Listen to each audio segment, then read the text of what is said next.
kind of webinars and seminars. I think this is possibly the most interesting one that I get to chair this week. I was just kind of saying, we've done the easy stuff in some ways. We've done the response to COVID-19, and we've done the alignment between fuel poverty and net zero. Why is that easy? Well, it's easy because there's a significant agreement or commonality on the things we have to do, and often the order in which we need to do them. And it's about making sure that we're alive to some of the challenges and the risks and opportunity, and ensure that they're embedded and articulated properly. This is a particular subset of that and follows on quite nicely, because we're going to do fuel poverty and the decarbonisation of heat this morning. And there are some real crunchy challenges that face not only the fuel poverty movement, but actually more so those who are trying to think through the policy parameters and the economics and the logistics and the carbon elements of trying to decarbonise all of our domestic properties. And the challenge for us, NEA and the fuel poverty movement, is how we're able to articulate when we know with greater certainty what that pathway to decarbonisation of heat and buildings looks like, how we can ensure that the needs and the interests of the fuel poor and low-income households are properly recognised within it. So I think for that reason, this is, rubber hits the road, or whatever the phrase is.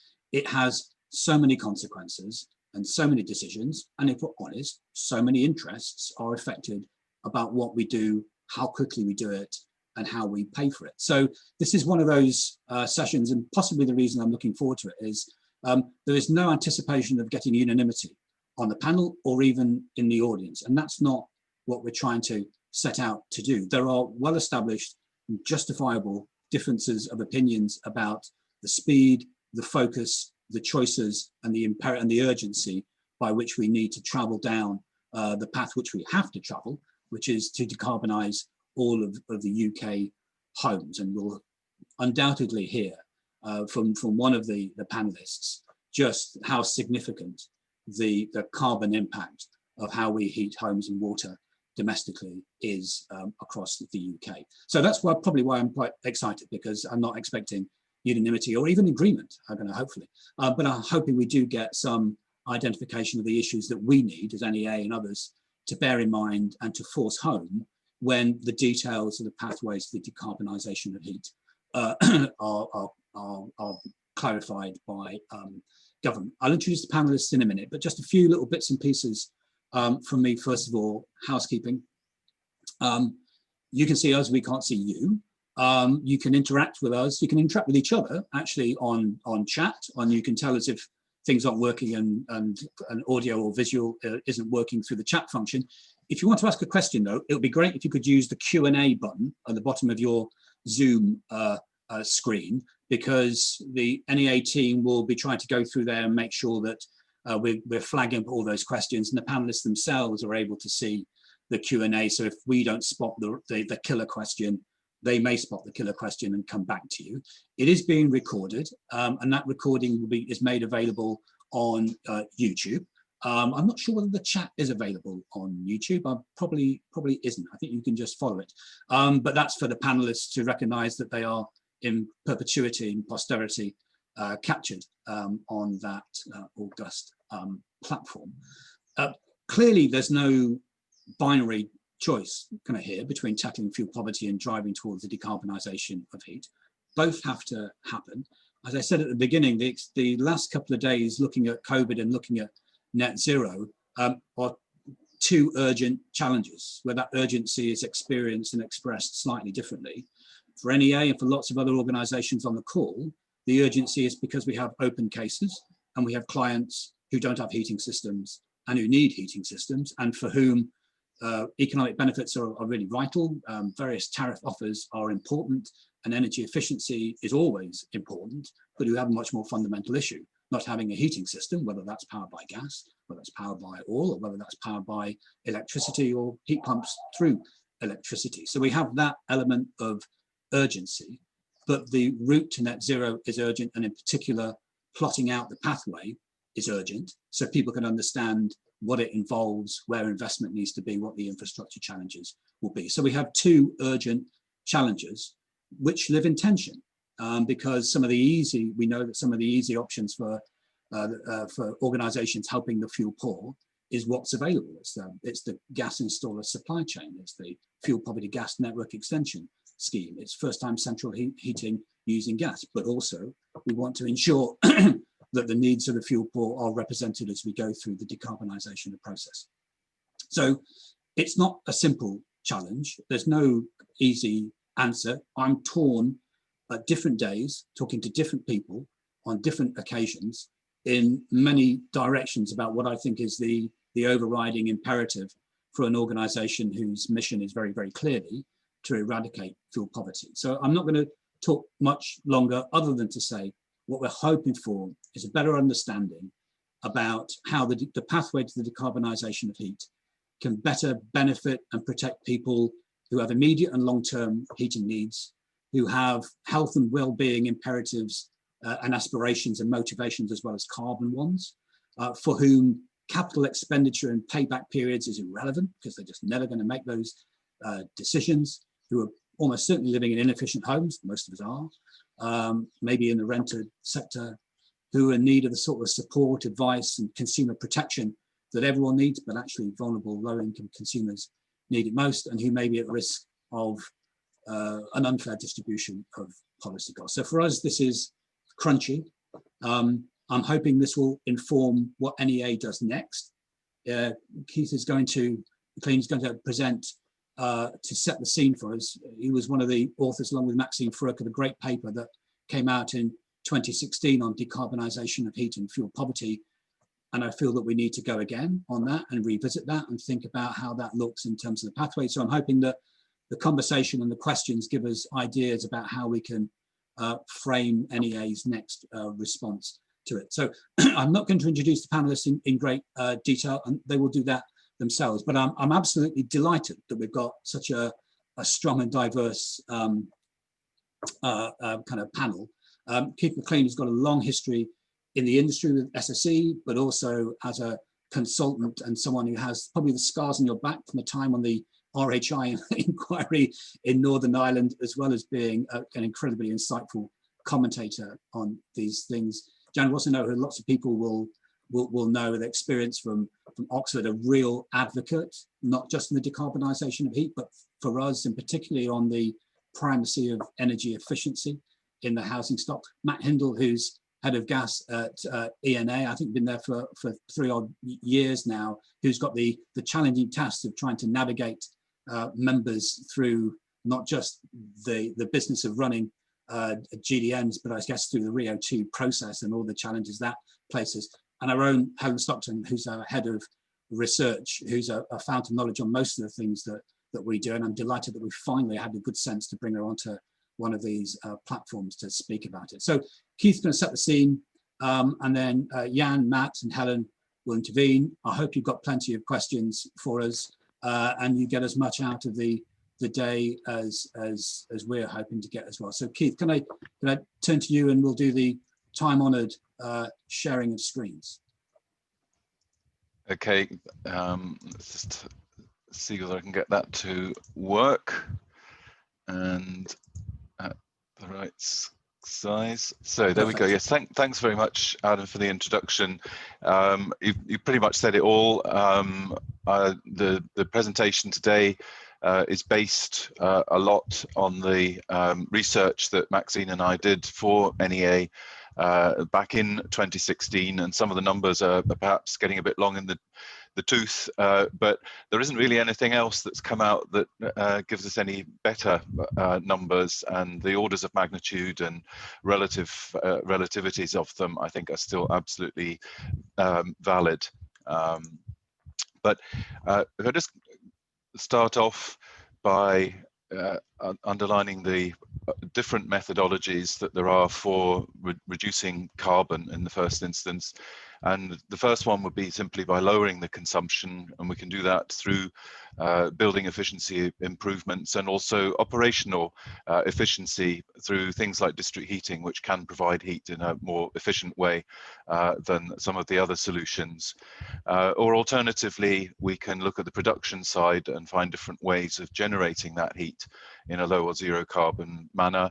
And the two main runners for that that are under consideration are repurposing the gas grids to work with low or zero carbon gases like hydrogen or biomethane, or electrification, which, as the grid carbon intensity goes down, becomes also an attractive alternative route.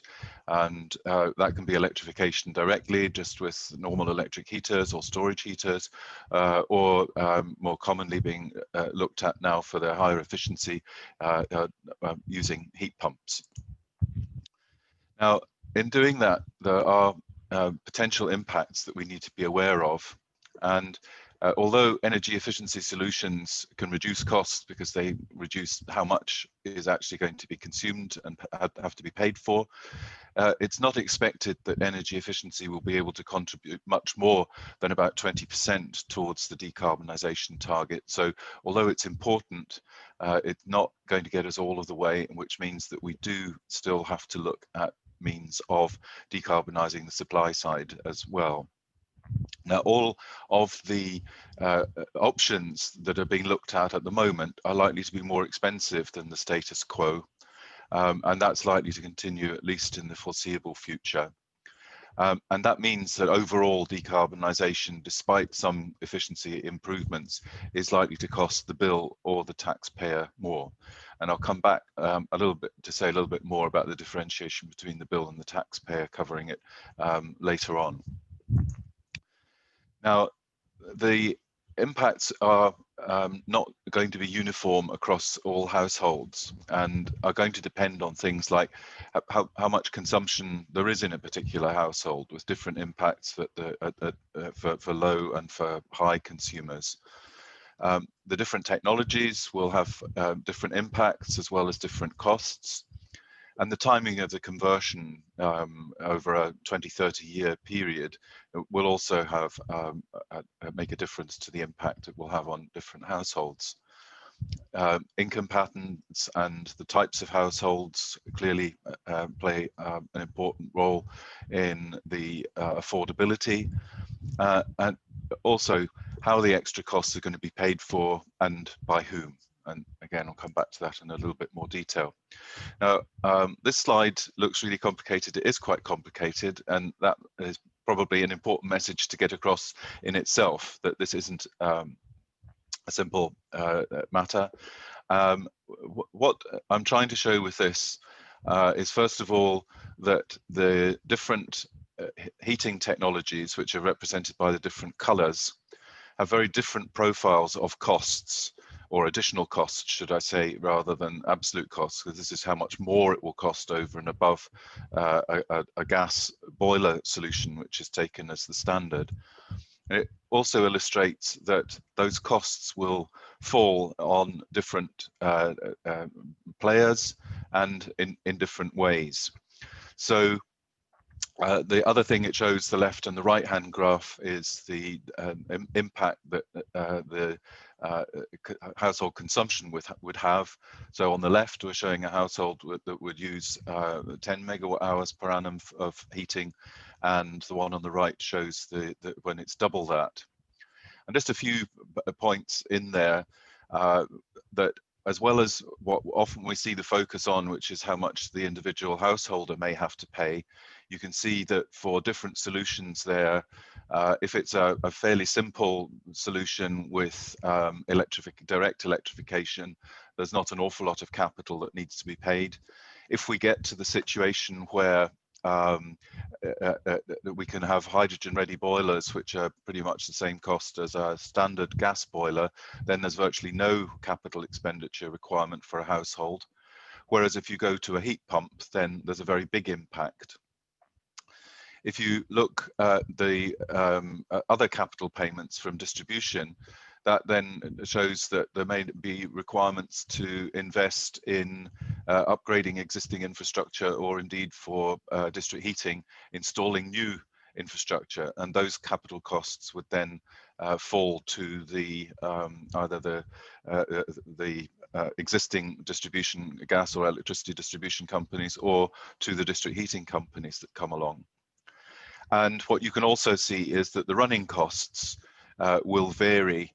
So in some cases, for instance, with heat pumps or with district heating, it is possible that the running costs will be lower going forward because of efficiencies in the technologies.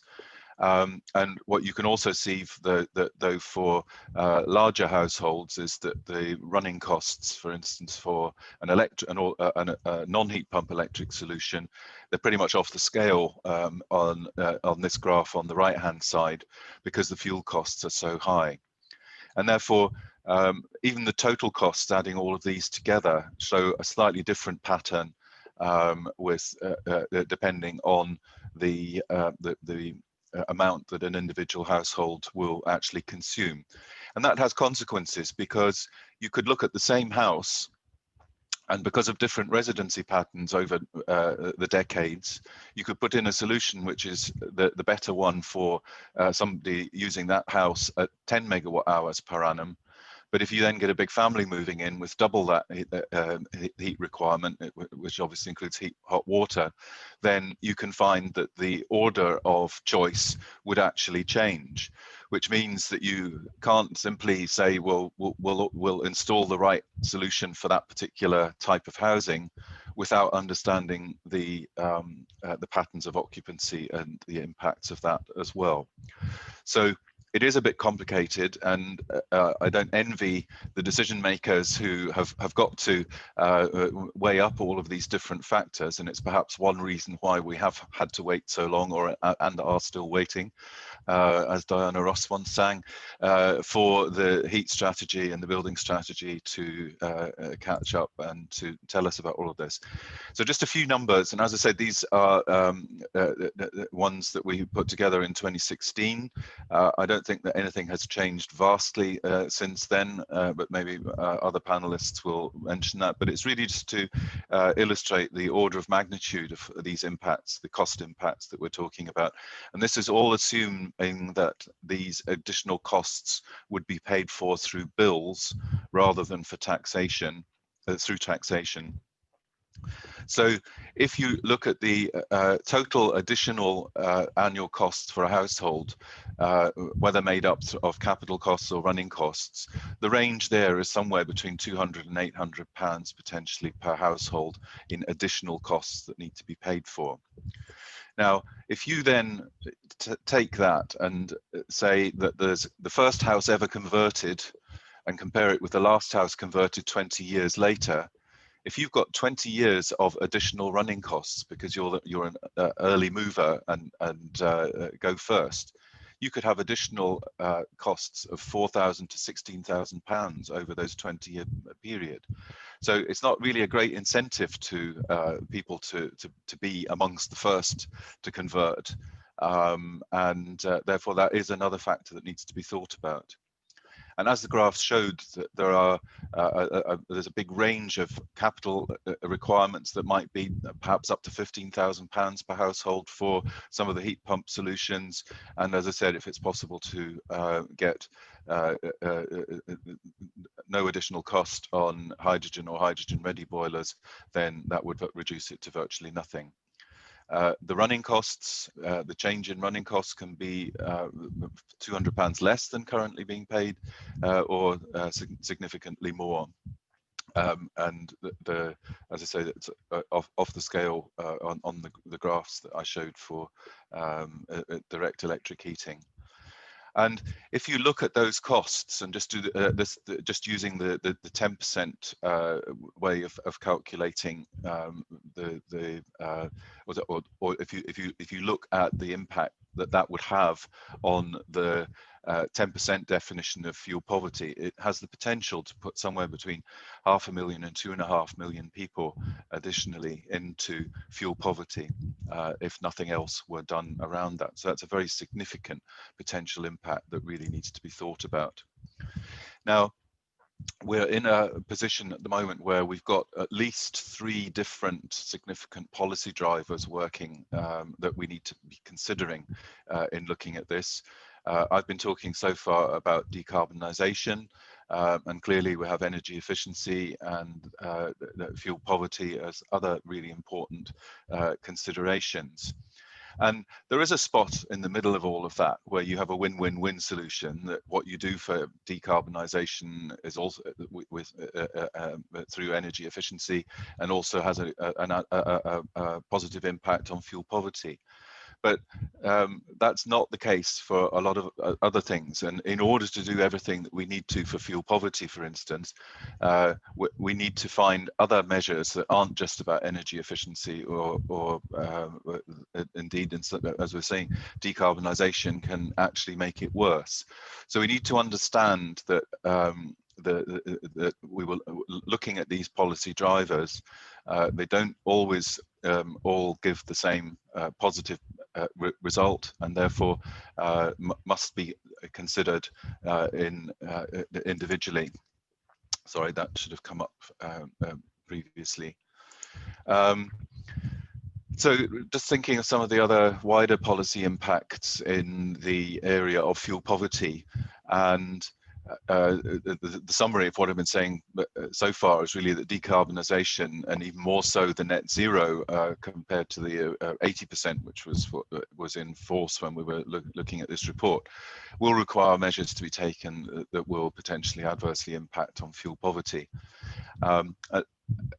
In parallel to that, energy efficiency is important, and increasingly what we do there will also have to address the afford to pay sector. There's at least twice as many households, probably more than that, in the afford to pay sector where energy efficiency improvements will be absolutely key to improving those buildings and to making their expected contribution to decarbonisation. And even the energy efficiency measures, a lot of those which NEA have been very instrumental in pushing, are not going to fully mitigate the impacts of decarbonisation on the households. So we have to accept that the right things are going to have to be done for decarbonisation and wider energy efficiency, also in the afford to pay sector. And therefore, it's really important that we look at other compensatory measures to be introduced to protect the fuel poor from those consequences. Thinking about the wider equity issues, not just about fuel poverty, we need to understand that in providing support for measures through things like the RHI or feed-in tariff schemes, we need to understand who has access to the schemes. For instance, if there's a big capital requirement required to be financed up front, that can raise big credit rating issues for some people, which means that they simply won't be able to gain access to it. If people are living in rented accommodation, they may require landlord permission to do things that may not be forthcoming, and therefore, again, they won't have access to schemes that others do. Who's going to get the benefits out of this, and how can we target the measures to best do that? So there's a significant difference then in whether you're providing a grant or a loan, or whether you're expecting all upfront payments to be made by people and then to give them some sort of ongoing payment over time to allow a payback there. And then there's the big question about who's going to pay. Should it be through levies, which has been traditionally how most of the policies have been paid for, through bills, or taxes, where really only at scale the RHI has been paid for out of direct taxation. And this is really important because, as study after study has shown, collecting the money through levies is very regressive and means that those on the lowest incomes will spend a much greater proportion of those limited earnings on fuel and on paying for policy costs than if it's done through a means-tested route like general taxation. Now, I just want to illustrate some of these equity issues by looking at the feed-in tariff. And those lucky people who, especially those in the early days who installed mainly PV, they get 4 different benefits from what they have done. They get paid for the electricity that they generate. They get a top up for the amount of electricity that they export or are deemed to export. They avoid the energy costs that they would normally pay for what they have generated themselves. And what they also do is avoid paying for the network and the policy costs, which are about half of the retail bill. But those are fixed costs and they don't go away. So on the other side of the equation, what happens is that everybody else has to pick up the bill for those network costs and policy costs. Indeed, the very policy costs which are giving the benefit to the feed-in tariff owners. And what that ends up meaning is that everybody else is paying effectively 55 to 90 pounds per annum more on their bills than those who have got those benefits. Now that in absolute terms means that people's bills have gone up by about 20 pounds and the others have made savings of 35 to 70 pounds.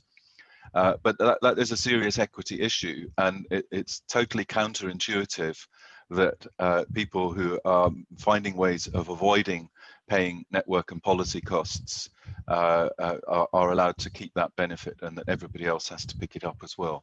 So these are important equity issues that need to be thought about in what we're going to be doing.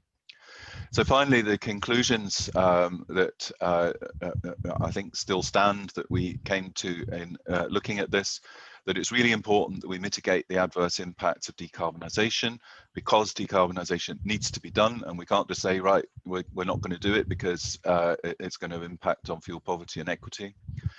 And in doing that, we need to start by reducing consumption through economic efficiency investments. And by that, I mean, there is always a limit to how much energy efficiency can be done that is economic. We need to maintain funding for heat solutions, the principle that has been set by the RHI for that to come through taxation. We need to improve access to any incentive schemes that are put in place and provide upfront support for any capital needs, ideally through grants rather than through loans, which deals with some of the credit issues that I touched on earlier on. And we need to, once we've done all we can through those sort of means, ultimately look at compensating the fuel poor for the rising running costs that there may be from the measures that have been taken. So please ask any questions through the chat functions and so on today. And if there's anything that you forget or don't get a chance to do, then do feel free to contact me at the email address. But in the meantime, just thank you for your attention, and I'll hand back to Adam. Oh, thanks, Keith. And just for people, I think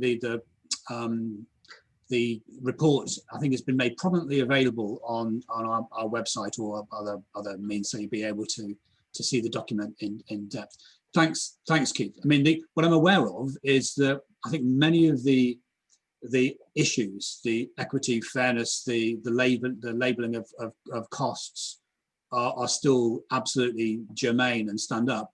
Others may have thoughts about the actual costs and the options and the opportunity cost of not doing, as we're kind of 4 years on from that report now. So it'd be really interesting to get the reaction of Matt, but firstly of Jan to what Keith said, but also just to kind of let us know your thoughts on the alignment between fuel poverty and the decarbonisation agenda. So over to you, Jan. Thanks, Adam, and thanks also, Keith, for this excellent introductory presentation. As always, I think the question that you posed, Adam, at the beginning of your introduction, how do we decarbonize heat and support those in fuel poverty, is such a critical and difficult question. And I'm really glad that you put this front and center of the Warm Homes Week. You know, heating our homes for a long time has been the Cinderella of energy policy, even though emissions from heating are really quite similar to those of all petrol and diesel cars. But the public at large still hasn't understood that, because we haven't talked about heat enough. And I'm really glad to see that momentum is now building on heat, not just in the UK, but also elsewhere. And it's a topic that I'm deeply passionate about. And I think we have a lot of potential to, to provide benefits to everybody in the UK, not just to a select few. I have first-hand experience myself of what it's like to move towards decarbonizing heat in my own home. I know it's not easy and it's complex, but there are some real tangible benefits.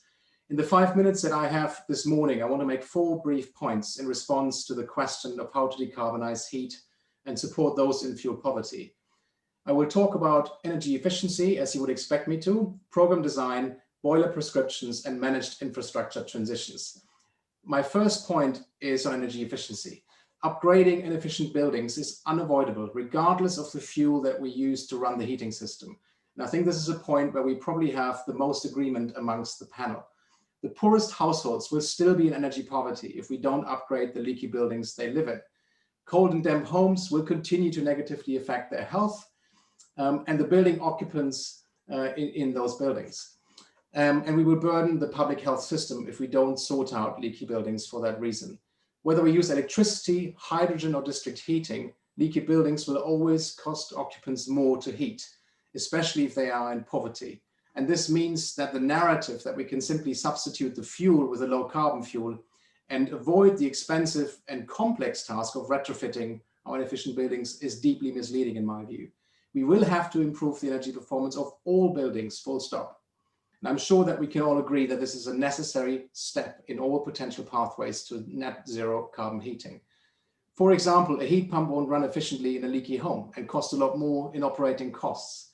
Hydrogen from electrolysis using offshore wind, for example, is going to cost a lot more than fossil gas, as a recent report from ORE Catapult points out. And without energy efficiency, this would mean an increase in heating costs for households. I'm well aware of the Herculean nature of this task, but net zero emissions targets simply require bold action on energy efficiency in all of the scenarios, and in my view is completely non-negotiable. And of course, there's a question, as Keith points out, at what point you stop and you supply the remaining heat with low carbon, but clearly a significant chunk of heat, at least 20%, possibly more, needs to be done with energy efficiency. My second point is that any program that promotes the transition from fossil to clean heating needs to be tilted in favor of poorer households to ensure that they get all the support that they need. We need to accept that this often means that the full costs will have to be paid by the public, either through bills or taxes, because those in fuel poverty often don't have any capital to make those investments.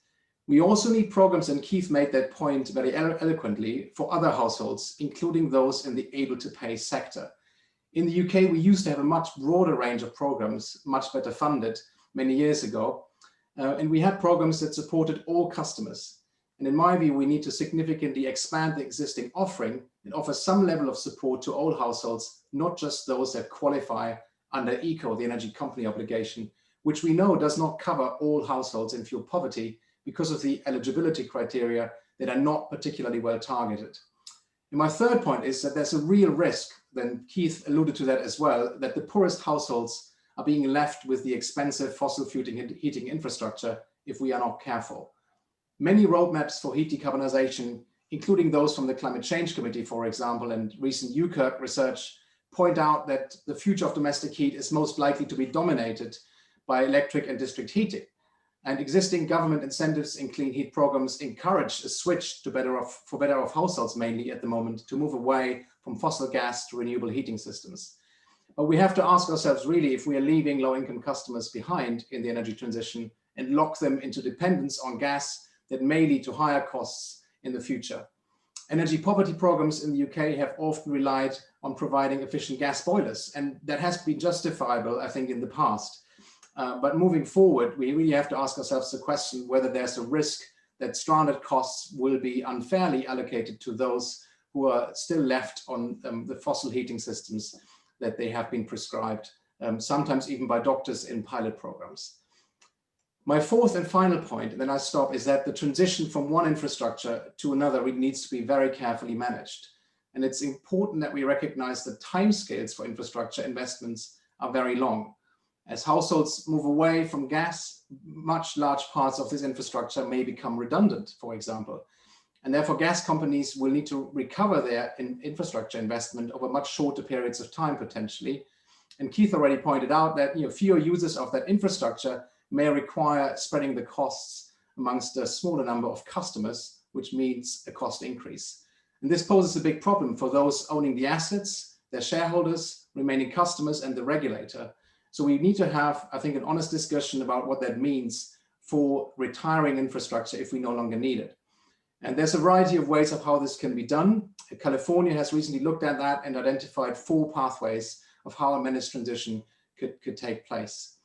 I know that the next speaker will take a very different view on this question of the gas infrastructure, but I just wanted to make the point that if we talk about phasing out gas infrastructure, we really need to keep that in mind, and the timescales and the number of customers that remain on the system, and to make sure they're not disadvantaged. Let me conclude. I don't think anyone can really claim having solved this challenge of heating and fuel poverty yet. And we don't know yet how innovation will open up new opportunities for decarbonizing heat in very unexpected ways in the UK. I'm an optimist. I believe we can get to scale with this and we will see innovation happening. What we need now, I think, is not just extensive modeling exercises and discussions about technologies in 30 years, but to really deploy and test solutions at scale in the real world, and to do it now. We only have 30 years more until the net zero targets come into place, possibly earlier than that. Thank you for your attention. I look forward to the discussion. Thank you so much, Anders. An awful lot in there. I often use the pessimism of the intellect, optimism of the will, I think is what we require in this more than any other kind of endeavor. Matt, then Jan kind of gave you the own challenge. I just kind of note, reading through the Climate Assembly report that came out last week, even though, they have the discussion and the agreement to ban new kind of boilers by 2030, there was a lot in there also about exploring hydrogen and the other ways of utilizing the gas network. So how does this look from the ENA's position? Thanks, Adam. I mean, first of all, it looks like a real sort of opportunity, and I think you can see in the amount of interest that there is in hydrogen in particular at the moment, that we can see the role that it can play increasingly in decarbonising heat and meeting some of the challenges and trade-offs that you, Keith, and Jan have set out. Clearly, there are huge questions there around how we deliver it, who pays, how we ensure that sort of equity, and I'll come back to how we see some of those questions in a second. From a gas network perspective, we clearly have a really important role at the moment in addressing fuel poverty, particularly through the Fuel Poor Network Extension Scheme. And I think what we've seen over the last sort of 5 to 8 years are some of the challenges which will then impact on and instruct what we need to do around the decarbonisation of heat in general. And in particular, what I'm thinking of there is the need to join up across supply chains, across industries, in order to effectively deliver schemes which address fuel poverty and ultimately will address decarbonisation as well. So with the Fuel Poor Network Extension Scheme, clearly there are linked challenges there around delivering the heating schemes, around delivering energy efficiency, whereas Jan says some of the schemes which deliver those sort of in-home activity are not as strong as they perhaps used to be.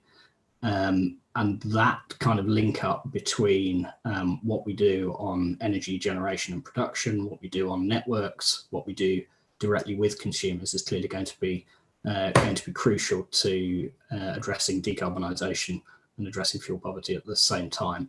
And I pay huge tribute to the work that NEA does in supporting that and reminding policymakers of the need for that sort of coordinated approach. Moving forward, I think two key pieces of work that I want to talk about today. Adam mentioned RIIO-2 at the beginning. For anyone not aware of the sort of process around setting network price controls, we're currently in a RIIO-1 price control. We're moving next year to RIIO-2, and price controls effectively set the boundaries for what the networks can do, where we can spend money, how we invest it, what our priorities are. So the process that Ofgem undertake to set that price control is vital. I don't think it'll surprise anyone to know that stakeholder feedback on network business plans for the next 5 years really emphasise that both fuel poverty, supporting vulnerable customers, and work to address decarbonisation are vital and are what stakeholders want to see us deliver. We've got some serious concerns about the draft decisions that Ofgem published about a month and a half ago. So we hope that there will be a lot more effort over the next few months while those plans are confirmed to support those key areas. As ENA, we're supporting the gas networks in a major collaborative project around decarbonisation, Gas Goes Green, which is looking at what role hydrogen and green gases can play in decarbonisation, and particularly these challenges around heat. We set out we commissioned an independent research project last year, which looked at the role of green gases in net zero, pathways to net zero, and that emphasised the kind of key reasons why we think decarbonisation of gas had an important role to play.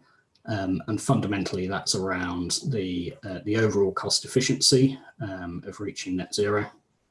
And also, as other speakers have said, the scale of the challenge and the limited time we have to deliver between now and 2050. And we think green gases, hydrogen can play a really important role in delivering in a way that really puts consumers first.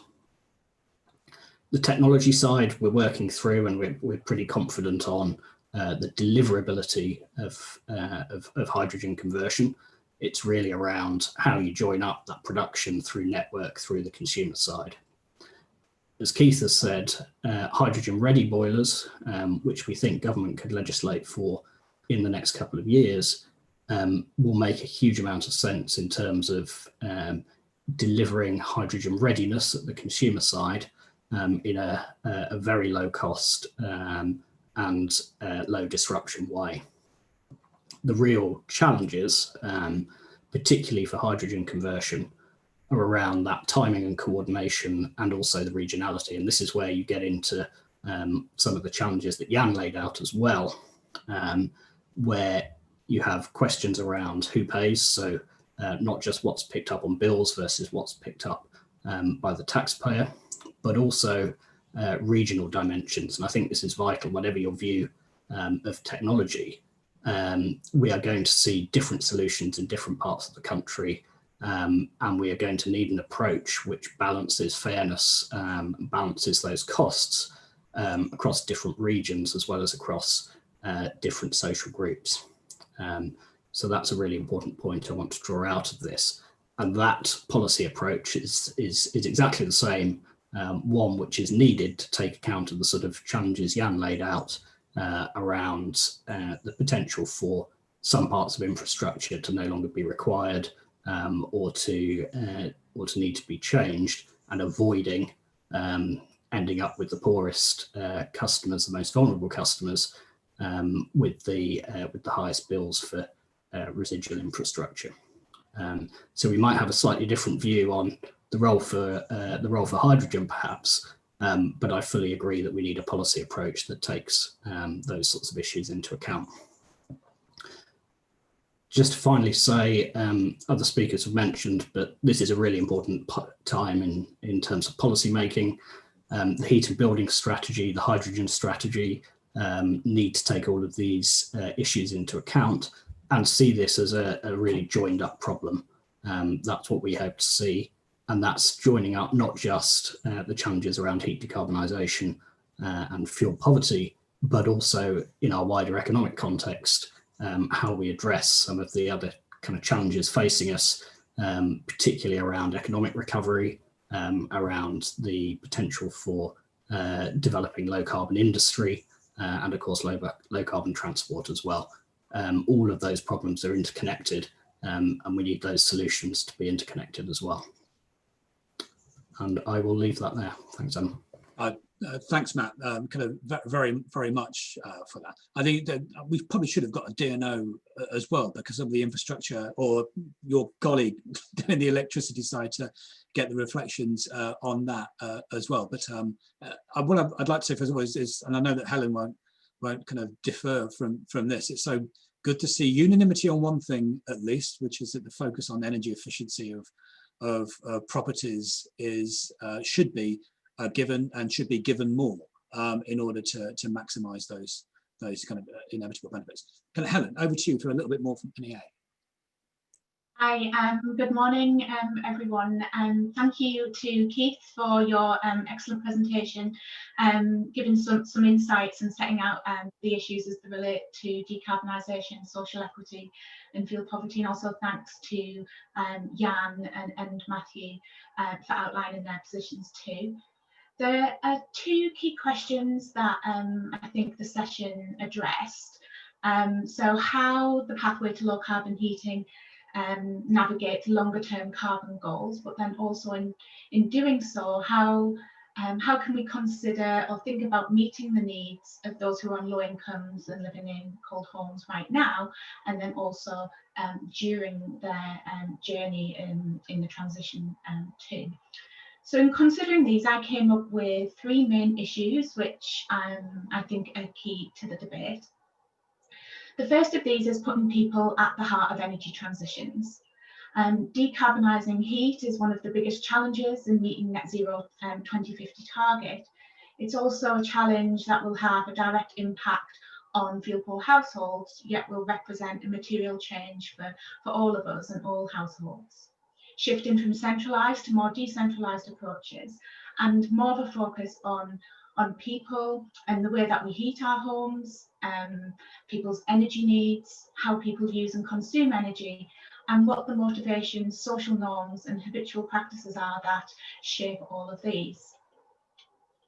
The second issue is one of fairness and justice. And I think we have spoken quite a bit about that this morning and yesterday, but I just wanted to touch on some of the issues that I'm particularly interested in. So for those of you that attended the Fuel Poverty and Climate Change session yesterday, you will have heard some of the debate around fairness and equity, and how we can ensure that the transition is a socially just one.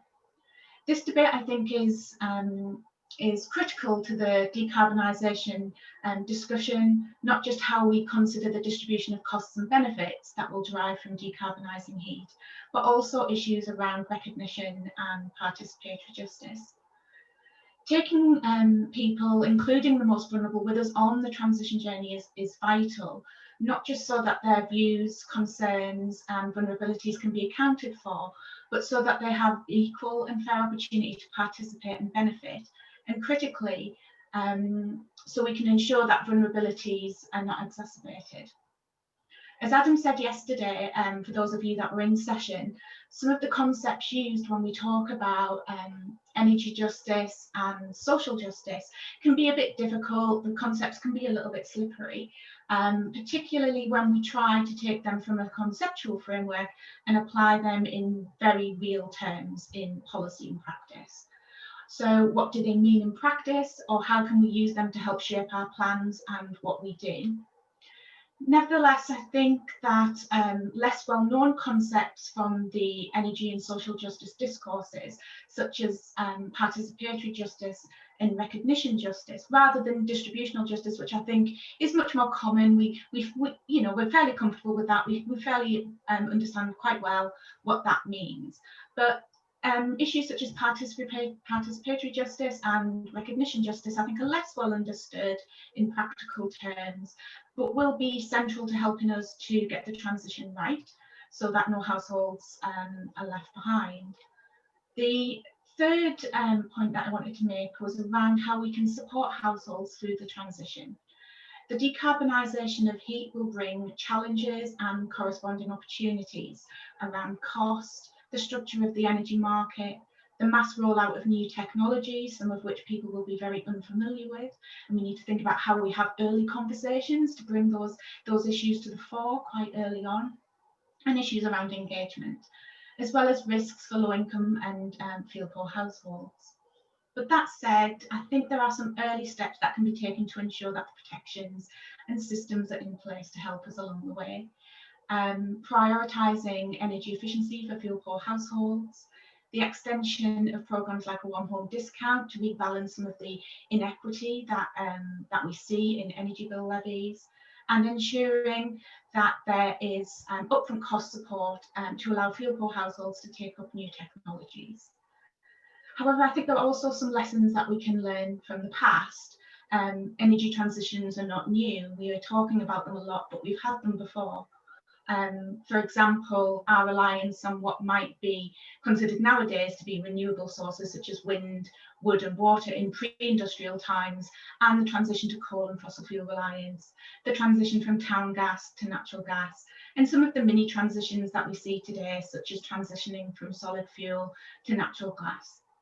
And it just made me wonder that, as we puzzle over the decarbonisation question and questions of energy justice, distribution of costs and benefits, public consultation and engagement, and the role of support to fulfil distributional and recognition justice, whether there is anything we can learn from the past and recent transitions and the social histories of these. I just wanted to finish with a few words about some recent research undertaken by NEA. The project was called Connecting Homes for Health, which I think applies some of this. So the research itself examined the concept of proportionate universalism, which is where interventions and support is available to all, but the support is relative to vulnerability, risk and need. And the application of health and vulnerability targeting to prioritise heating interventions, and then to understand what the impacts of these are for fuel poverty risk, affordable warmth and well-being. While this particular project concerned transitioning households from expensive and carbon-intensive fuels such as coal and solid fuels to less expensive and less carbon-intensive fuel, in this case natural gas, we concluded that many of the lessons that we learned around the replicable delivery pathways for supporting the most vulnerable and achieving positive outcomes for those households are transferable to other transitions. And we think also the decarbonisation of heat. I think there is also much that can be taken forward in our considerations for how we design and deliver a fair and just decarbonised energy system, which is critical if we were to avoid the negative distributional impacts. For example, ensuring vulnerable households have the opportunity to have their voices heard as we design the transition, that their circumstances are recognised and accounted for, and that they receive whatever level of support they require as individuals to take up and benefit from decarbonised heat technologies and interventions. And that shouldn't really just happen at the very start of the design of the transition. It should really be embedded throughout and practiced throughout the whole of the transition. And I'll finish there. Those were just some of my thoughts around some of the discussions and the issues that we've had this morning. Thank you. Thank you, Helen. Thanks very much indeed. So I think we've got about half an hour, a little bit longer than that for conversation. There's a few things coming through in the Q&A. As I said before, panelists, please, if you see something which you think needs to be answered and it's passing me by, then please do pounce on it. I've got two things I'll put to everybody. You can choose which one that you kind of engage with. The two things that on the softer kind of side of the challenge, probably the wrong way of putting it, but I'm wondering whether people have views about what sits in Keith's sweet spot, that kind of the point of that, the middle of that, the triangulation of energy efficiency, decarbonisation and fuel poverty. What sort of activities and initiatives might live in that? But the other one I think follows through from what Helen was saying about drawing down not only the experience of previous transitions, but what we know are characteristic of these major transitions, which is the idea of disruption and friction and human engagement. And I guess coming from a consumer background, where we might see the balance. And I know we're considering different technological interventions as being kind of optimal, but where we might see the balance between advice, engagement, persuasion, and on the other side, choice editing, to just make decisions about, that might be on a local or regional or national basis, about what the expectation of householders is over a period of time to engage with it. Because I think that's one of the issues for advice bodies, is how much is this providing a broad range of choice, even if we want that to happen through full grant provision, as opposed to loans or just coming out of resources, as opposed to really narrowing down the choice. And I guess that means backing technologies, which I know that a lot of people are resistant to. So first thing, those two things, what's in the sweet spot, and are we going to persuade people, or are we going to require it? Would anybody like to go first? Should I kick off? So I think most of the things in the sweet spot we are probably already doing. It is sort of the logical point where decarbonisation is being achieved through energy efficiency, which is reducing bills, which is helping fuel poverty. And I don't think that there's an awful lot of other things which fit comfortably in there. There's other things that are at the other intersections between two of them, but not all three in the same way that one does. But it might be worth scratching heads and seeing whether there is anything else that we've missed that could be there, because those are then truly the no regrets things to be doing. On the other question that you posed there, I think that particularly when it comes to the question of disruption, we need to think beyond people's roles as consumers and understand people's roles as citizens as well, because a lot of the disruption, potential disruption, is not within the home. It's outside the home. It's on a commuting route. It's on a road full of shops, where digging up the roads will have a horrible impact for a long period of time. And it's quite interesting that a lot of the momentum that has developed for the hydrogen solution comes from the fact that we've already gone through the pain in the last 20 years of digging up the roads, of stopping all the traffic, of imposing restrictions on people's movement by replacing the old iron mains with polythene pipes. And if you look at the potential disruption that could, if we don't use the assets that we've created by doing that, which people have already paid for, both in terms of money and in terms of disruption, for electricity upgrades, we're likely to have to dig up a lot of roads again if we're not careful, and that's quite a big, it's an even bigger process. And for district heating, the size of the hole that needs to be dug is even bigger still. Now, it's not very sexy to talk about digging holes and to using digging holes as a criterion for, but it's actually a very good proxy for the sort of disruption that people may face in the areas surrounding them, or in transit that they need to go on to get to school, for instance. So that's another big part of the debate, and it needs to be added to these other questions about disruption. And I know a lot of politicians are thinking almost non-techno-economically about the solution and saying, which of these solutions could I actually impose on my constituents and not get voted out the next time? And that is very much based on disruption issues. So not digging up roads, not ripping out the whole of the interior in order to put in a new heating system.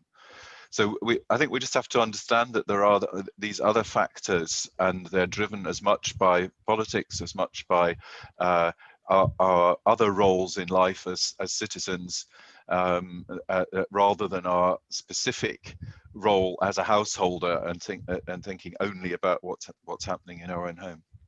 Jan, what are your atomized consumer or engaged citizenship? What's your take on that?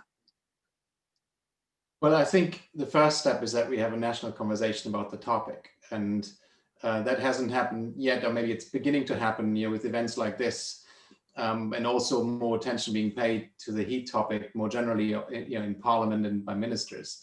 But my sense is that we haven't quite woken up to the fact that we will need to make changes. In which direction, that doesn't really matter. We have to make changes. That's the first step that we need to understand. And I think as part of that conversation, we will also have to do many more trials and test different solutions, learn from them, and then scale them up. And I think it's exactly right what Keith is saying, but we don't know yet, what it's going to be like to convert an entire area, to heat pumps, or to use hydrogen at scale in an area that's from electrolysis. We haven't done that yet, right? So we need to test that, see what the results we're getting. And I think in that process, we're going to find that there are new solutions we can't even think of today. Looking back at the last 10 years, I don't think anyone would have predicted the innovation we've seen with renewable electricity and the ability to now store electricity in batteries at a much lower cost. I think we can see something similar on the heating side once we really get to scale. So I'm optimistic that we will see innovation and we will see better solutions than we can even envisage today. That will be more suitable for customers. They will need to be, I think. Ultimately, we can't deliver such a program with the old approach, which is not working. I mean, I don't know how many of you have tried to retrofit their own homes, but there simply isn't a good service out there, right? In most regions of the UK, you're dealing with a multitude of builders, and you have to coordinate all of that as a homeowner, which is really frustrating, and it shouldn't be that way. So I think we need to find a service provision that is much more seamless and much more easy for customers. And then the other point about disruption, I think we can focus on areas where maybe there's less disruption. We know, for example, from a Delta EE study from 2018, that in certain rural parts of Scotland, you don't need to upgrade all the networks if you retrofit heat pumps. So that's a place where you could start and test rather than go right into the center of London and do it there. So those are my initial thoughts, but I think it's a lot more work to be done on that very question. Matt, can I come to you? I mean, just about to respond to what you've heard already, but also, I mean, both Keith and Jan are mentioning and we talked about it yesterday as well, the necessary precondition of local actors and local engagement and facilitated local economic kind of energy plans. Your members, have, again, they've experienced the few times when it works well and the many times when it's impossible because local authorities don't have the resources and supply chains may not exist. What's your take on what you've heard? Yeah, and to that point, directly to start with, Adam, I think one of the really kind of noticeable things in the last 2 or 3 years, and certainly since the net zero target was brought in, is the number of local or regional authorities that are starting to really think about the future of the energy system in their areas, think about what decarbonisation really means for them in practice, and often, of course, setting more ambitious targets around decarbonisation than the national target, and that's great in terms of driving that conversation. But of course, it poses exactly the sort of challenges that we've been engaging with. Where I think it provides a real opportunity is around the very first question that you posed us all, which is what's that sort of sweet spot between all of these issues. As Keith said in his answer, the kind of sweet spot in terms of what's deliverable right now under sort of current economic conditions, effectively, is probably pretty small. But I think the engagement of those kind of regional bodies, the declarations of climate emergencies, give us that opportunity to drive the trialing and piloting that Jan's talking about, and say, well, you in this area want to make progress. You want to go faster than perhaps we're going nationally. So we need a joined up strategy that encompasses delivery of a low carbon heating infrastructure, delivery of energy efficiency, and engagement with the people in that area. And I think that sort of targeted piloting is crucial, whatever your technology view, not just to undertake some of that sort of engagement with people who are going to go through this transition, but also to see the system impacts properly. So in the example of heat pumps in the electricity network, it's only by getting that kind of concentrated deployment that we will really understand the real world impact on the system from how people really use them on a day-to-day basis. And so I think across the technologies, that kind of piloting is really important. On that kind of national conversation issue, which Jan's just talked about, I think I'd agree with that. We need to talk about heat more. It has been a missing part of the decarbonisation debate. I think everyone would agree with that. I think as we do so, we can't underestimate some of the challenging parts of that debate. There was a very good piece of work which came from the H21 project earlier this year, led by Northern Gas Networks and delivered by Leeds Beckett University, looking at consumer engagement with hydrogen. And the overall conclusions of that were fairly positive if you look at the numbers around what people see as the role for hydrogen, how we might overcome any concerns they have. But it brought out a kind of hardcore of resistors, I suppose, about 10 to 20% of people who were resisting change fundamentally because they don't believe in action to address climate change, and that we have to recognise that there will be that kind of core. And we've got to find a way in which we can deliver decarbonisation, deliver reductions in fuel poverty, which works for everyone and gets that sort of political support, which very much speaks to Keith's point about sort of seeing people as citizens as well as consumers in all of this. Yeah, and you wanted to come back in, and then Helen, if you want to make comments, that would be great. Yeah, just briefly, I think currently we actually have policies working against being in that sweet spot, I think, to some extent. When you actually, as a consumer, look at what the different policies incentivize you to do, it's not always in alignment, and sometimes you get pulled in different directions. For example, the RHI pays you more if you have a really inefficient home, because it's based on the estimated heat demand of your building. I was advised myself by the installer when we got our heating system changed and wanted to apply it to the RHI, not to do any energy efficiency upgrades before the installation, which is completely mad, given that we then have to put an oversized heating system in that costs more and adds higher system costs that everybody else then has to pay for. But those are the kinds of things that we need to iron out. And to do this in these silos really doesn't make any sense whatsoever. Adam, sorry, just on the RHI, I think Jan makes a really important point there, which goes into the governance of the whole thing and the competence of the governance system that we have.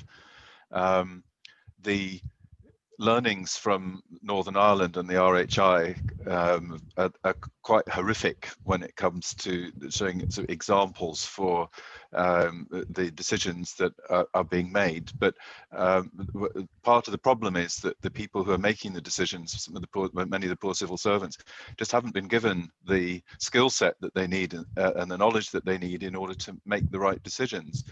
And we see that, and it wasn't just a Northern Ireland problem. We've written to BEIS about the concerns that we have for the problems with the GB system.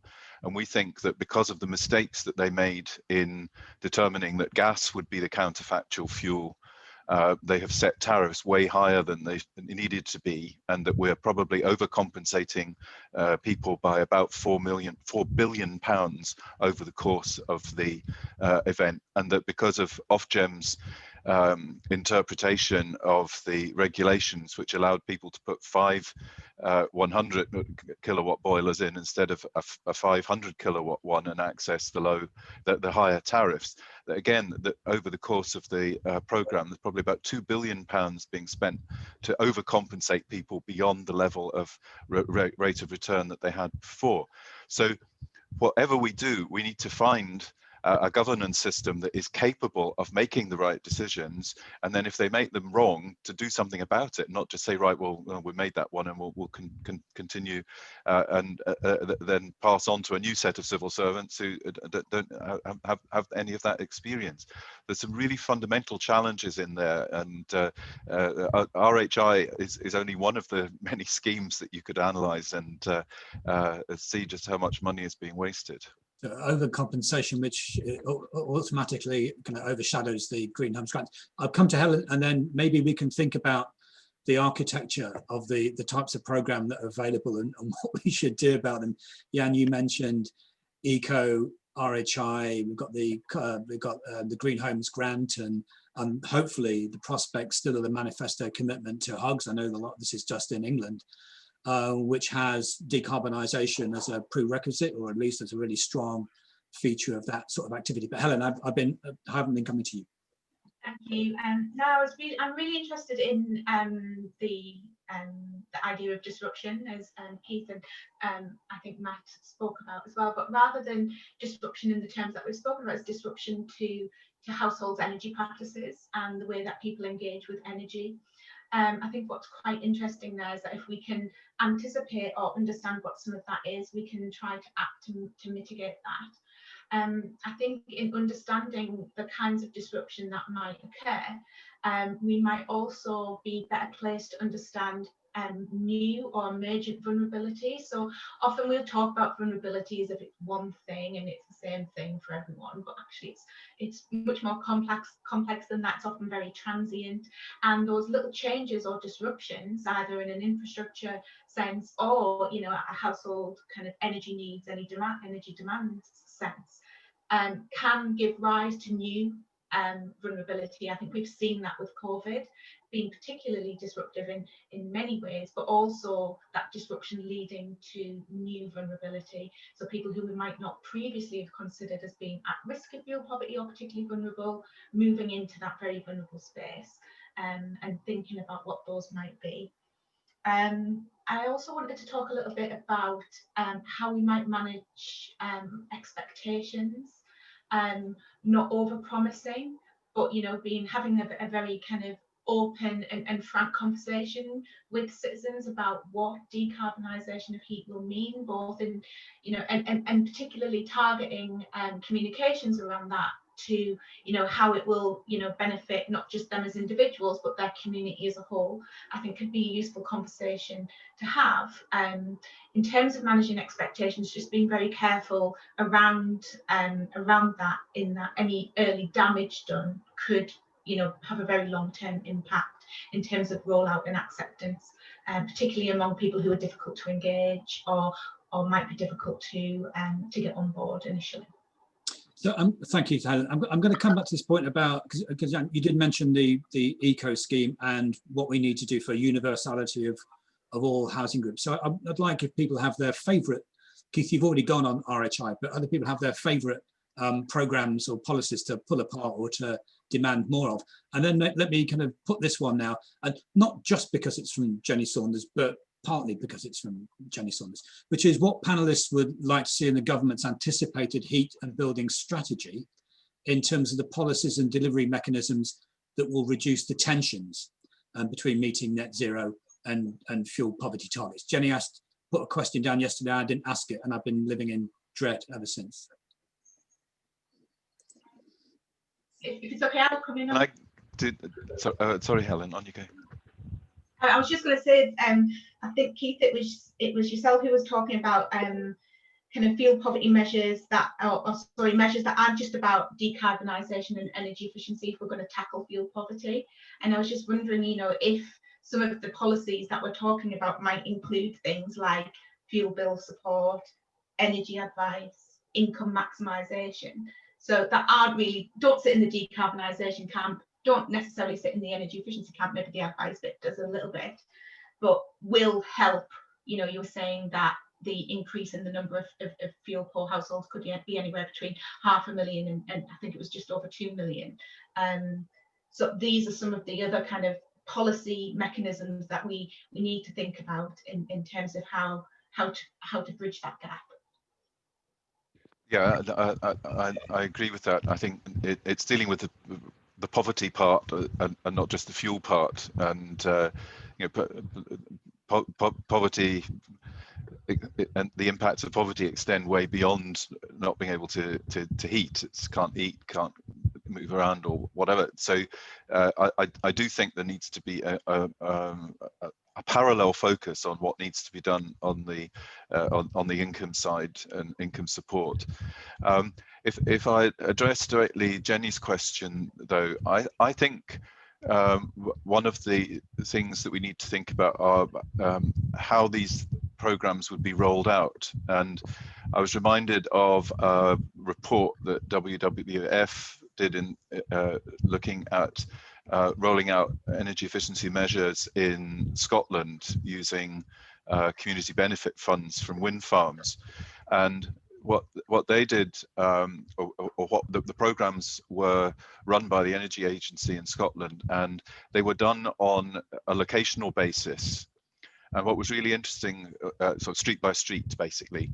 And what was really interesting from that is that engendered a community spirit, and it allowed everybody to feel that they were in the same boat. And it gave much greater participation, much greater contact with the fuel poor, a much greater participation of the fuel poor in the programs than would be seen on a program that's done on an individual. You know, it's made available, say, to a town, but if it's not actually rolled out on a street-by-street basis, the level of participation is much lower. So I would like to see some of the pilots being done very much on a regional or a local or a street-by-street basis, and to look at the improvements and see whether they can be replicated across the energy efficiency, across the decarbonisation aspects of it, and indeed improving the community approach to it as well. Thanks, Kim. Matt, on either anything you've heard, to be honest, but either on the heat and building strategy or maybe some of those programs that are close to the heart of your members, like what's the future of the gas network extension scheme? Sure. On the heat and building strategy, to start with, I think a lot of the ideas we've actually kind of already talked about, but three key things for me would be legislating for hydrogen ready boilers, or at least setting out the pathway to do so. Delivering those pilots at scale, we've talked about a couple of times, and I think Keith's point also sort of talks to that as well. And then finally, and perhaps the most complex area, is joining up that heat and buildings strategy with activity elsewhere, whether that's decarbonisation of transport, decarbonisation of industry. And I think in the latter case, given we're expecting a hydrogen strategy later this year or early next year as well, I think there's a particular opportunity on that sort of wider economic point to think about how we're delivering regional investment, how we're supporting jobs and the industrial part of the economy as we move through decarbonisation and as we recover from COVID, in a way which can be very beneficial to local areas, to regions of the UK, but can also help us in sort of joined up delivery of heat decarbonisation as well. So we'll be looking for quite wide and expansive thinking in the heat and building strategy that links it to those sorts of opportunities as well. On the schemes point, I think I'd make two quick points. So future of fuel poor network extension scheme, we think there is still a place for network-led activity around fuel poor extensions. What we'd ultimately like to see is a strategic approach that thinks about the role of the gas network in different parts of the country. If, as we expect, and we'll be setting out more detail on this in our hydrogen transformation plan, which is due to be published next month, the rollout of hydrogen to be quite sort of cluster based and to be led by opportunities in some regions of the UK, then there's clearly a particular opportunity there to think about the delivery of hydrogen networks, including potentially some extension to areas which are currently on higher carbon and higher cost heating systems. But it's all about kind of joining up the delivery with the hydrogen production side to make that work. On schemes in general, I think a lot of points have been covered. There are some really helpful bits of experience which I can see in the Q&A from various people around delivery challenges, and I think that's really important to learn from those. Nothing is going to undermine progress on heat decarbonisation more quickly than schemes which deliver inefficient systems or systems that don't work for the householder. We've seen a lot of experience of that already. It's very, very easy to make that point and a lot harder to design the policy that addresses it. So for the purposes of today, I'll stick with just making the easy point. I'm always happy to make the easy point, but you're absolutely right. I mean, Jan, over to you on either on the schemes, eco, green home transport, whatever, or the combination between the twin imperatives of fuel poverty and decarbonisation and the heat strategy. And then maybe I'll come back to everybody to pick up on a point that Jan made, and I think everyone was in agreement on with, well, what is the nature of the conversation? Have we got the vehicles to have that conversation now? Are we talking essentially about a government consultation, or is it something a bit more vibrant, a bit more localized, a bit more engaged with the ways in which different people lives their life? And is there a model for that we can use? We've had a climate assembly. Are there other ones that we can use? Anyway, over to Jan to pick on any bit that there's interest to you. Yeah, let me start to say a few words about the Green Home Grant that has been announced and is now going to, I think, become open for applications in just about a couple of weeks, I believe, or less than that even.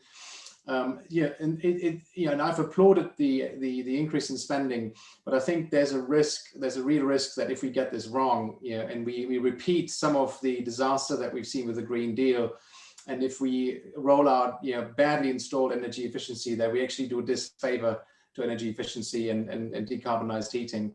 And I'm a bit concerned about that. I hope we get it right, but I think there is certainly a concern given the timescales. I think we only have until the end of March to spend the £2 billion in government subsidy. Compare that to eco, which is currently, I think the spending rate is somewhere near 650 million per year.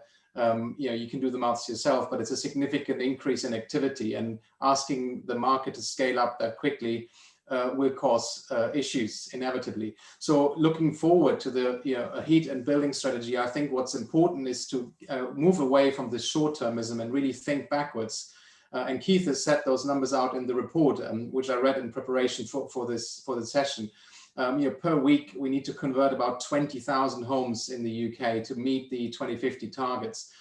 So any policy that's credible, and that should be what's set out in the strategy, needs to make sure it meets that level of ambition. We can't have a discussion about another pilot project over here and another increase in spending over there. It needs to be aligned with that level of ambition. Otherwise, all we're going to do is move the problem further into the future, and suddenly it's 30,000 homes a week or 40,000. So I think that's my main point on that strategy. It needs to be ambitious enough to meet that and send a long-term signal to the market. Also, I think consider the role of regulation at some point. Purely providing subsidies for everybody to do this, I don't think is going to work. The government is never prepared to spend enough. There are people who can afford it, and we need to think about other means of achieving that. And I think regulation ultimately will need to come in.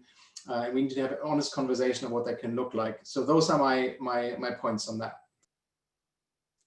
Thank you very much. I'm certainly not going to visit the sins of the father in Green Homes, Green Deal on that.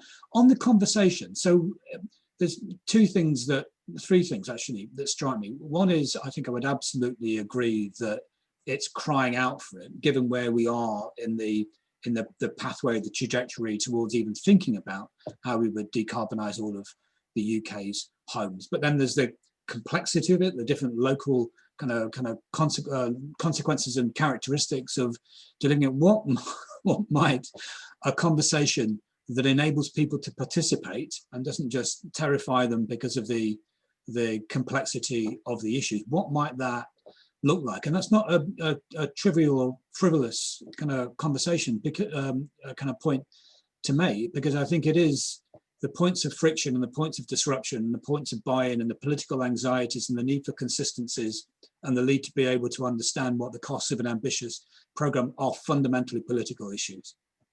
And in order for them not to be blown by the winds continually, there needs to be some understanding about how you work through those political issues. I mean, there may be no answer that we can give, but I'm really interested in going through, maybe I'll start with Helen, about what that conversation might look like, and in particular for us, of course, how those organisations that support fuel poor households and fuel poor households themselves might find a voice in that conversation. I think someone mentioned it earlier, but I just wanted to highlight the role of kind of local intermediaries in this, trusted organisations in localities, so the likes of local authorities, who, you know, while people might not always be happy 100% of the time with their local authority, on the whole, they tend to be fairly well trusted and known. And I think we need to think about ways that we can convey not just the benefits of the transition, but the legitimacy of the message that we're giving to communities. So looking at who the trusted actors are in local communities, how we can get them involved, I think is really important. I think by using those third parties as well, it's really important to understand how we can reach some of the most disengaged or the most vulnerable. Just reflecting back on the Connecting Homes for Health research that we did, it can be very difficult just to get the foot over the doorstep and to have the initial conversation with households. And if you don't have the capacity or the resources to maintain that engagement over the long term, then the most vulnerable households will drop out at some point along the journey. So having the resources and the local knowledge and skill set, I think, is going to be vital to making sure that we can have those conversations, and that those conversations don't happen late, that we are having the conversations in our communities as soon as possible. Obviously balancing that against, you know, the point I was making about raising expectations. But yes, using trusted organisations, but also those who know their communities best. It may be unfair to get people to design a national conversation on one of the most complex issues in energy policy just off the cuff, but if anyone else has got any ideas about what it might look like, how we might begin it, I'd be really interested. Anybody want to come in? Matt, you just unmuted. I mean, I'd agree fundamentally with what Helen's just said. I think you need multiple voices in this debate. The more they have that kind of regional and trusted footprint, the better. I think there is a role for the distribution networks in particular in that, both gas and electricity.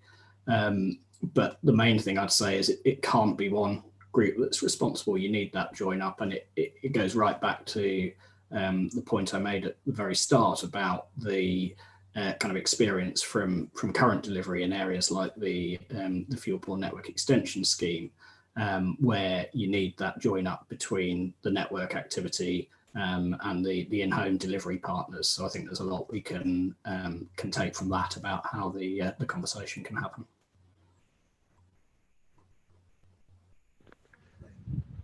Sorry, Adam, I think you're on mute. Muted. Oh, I've done it yesterday as well. And so Keith or Jan, any thoughts on the conversation? Yeah, I just want us to be careful in having a conversation that we don't just listen to the voices of those who willingly come forward. and because we're a lot of us here are policy wonks, will get involved in those discussions. You go to a lot of events, it's a bare minimum of people who come along, and most of them have got some sort of interest or vested interest in what's coming along. So if you only listen to them, you're only going to get a very partial view.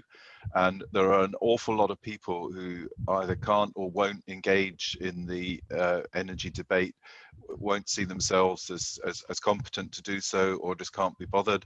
And if they can't be bothered, that they shouldn't be seen as being bad people just because they've got other priorities of what they want to do. So there's a real risk unless we use a very representative way of gathering views, which is very difficult because if people are disengaged or don't want to engage, then getting that is much more difficult. But it comes back a bit to Jan's point as well. At some point, there do need to be made, decisions do need to be made, and regulations do need to be put in place. And we just have to recognise that it won't suit everyone. We can't suit everyone. And so there is going to be a balance at some point. And I think that the balance is equally between central national decision making and local and sub-local, it's very, very local decision making. And that's why, as I mentioned before, we need to have an appropriate governance approach to this in order to give us the best chance of understanding what is the least worst outcome for most people, because most people are not pushing at the moment for a best decarbonisation. They're looking at something that minimises the adverse impacts of it. Jan, the last word is to you because you're on the far right of my screen. Well, I think the short answer to your question, Adam, is that I think it's organizations like the NEA and others that need to be involved, and I'm glad to see that happening, and recognizing the challenge that this is going to happen, whether we like it or not, and how we're going to do it requires, I think, putting our thinking together and involving everybody who has an interest in it. So I think we need to reach out to even broader groups beyond the NEA, community energy groups that have contact with fuel poor households, but also to reach out to organizations that may never have thought about energy in the way that we have. I think that can be done. It just requires, I think, it's pretty bold action on the government side to signal that this is something they're going to tackle. I think if we stick to what we've done in the past, really small scale policies, it's not going to happen. So I think those two things go together. We need to have a clear signal this is going to change, and then have a conversation alongside. I think we could all agree with that. Thank you so much. I'll just say one thing kind of at the end. First of all, thank you to the panelists. It's been a really productive conversation, illuminating for me, but maybe just to enunciate the scale of the challenge and the dependencies we have on something that looks like a firm government strategy with clear kind of timelines and ambitions, and hopefully we'll get that fairly soon. If I go back to the first thing we did on Monday morning, it's to recommend the fuel poverty monitor to people, because I think that elucidates some of the points that Helen was making about the intensely personal and dynamic nature of vulnerability. Having a kid, it changes the shape of your energy consumption and your own awareness of your own vulnerability in the home. So I would kind of recommend that to people, to put this in the context of the lived experience of the people that NEA are particularly concerned about, which is those in or at risk of fuel poverty. Thank you so much to the panelists. Another great session. This afternoon, there's the session on digital exclusion, which I think is fully booked, but I think you can probably follow it on YouTube. Also on kind of fighting excess winter deaths in Belfast, which will be great. If you're a voting member of National Energy Action and you're around at 1:30, you might get an email fairly soon to see whether you'll be able to turn up and vote to fulfill our governance and constitutional requirements, which would be great, because I really would not want to have to organise it again. Thank you to everybody. Please look out for our new e-learning module, our technical e-learning module on fighting fuel poverty through the decarbonisation of heat. It's fantastic. It's e-learning, and I hope it will be of benefit to everybody. Thank you so much. Enjoy the rest of your Warm Homes Week. Thank you to the participants. And again, see you on a Zoom call very, very soon. Bye-bye.